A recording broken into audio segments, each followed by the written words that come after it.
HCFலேருந்து ஒரு சம் பார்ப்போம். A HCF of 108 and 234 expressed in the form of 23x minus 51 கொடுத்துருக்காங்க. இப்போ ஃபைண்ட் தி வேல்யூ ஆஃப் எக்ஸ்ன்னு கேட்டிருக்காங்க. இப்போ இந்த சம் எப்படி போகணுன்னா 108க்கும் 234க்கும் HCF கண்டுபிடிக்கணும். இப்போ 2 டேபிளால் அடித்தா 54 டைம்ஸு 117 டைம்ஸ். திரும்பி இதை 3 டேபிளால் அடித்தா 18 டைம்ஸு 39 டைம்ஸு. திரும்பி இது 3 டேபிளால் அடிக்கலாம் 6 டைம்ஸு 13 டைம்ஸு. இப்போ 6ம் 13ம் காமனான டேபிளில் எதுவுமே கிடையாது.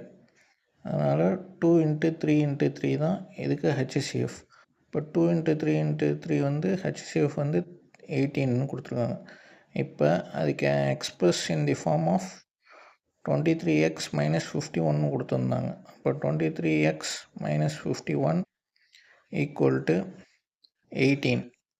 அப்போ 23x equal to 18 plus 51. அப்போ 23x equal to 69 கிடைக்கும். அப்போ x equal to 69 divided by 23. இப்போ x equal to 3 தான் இதுக்கு கரெக்ட் ஆன்சர்.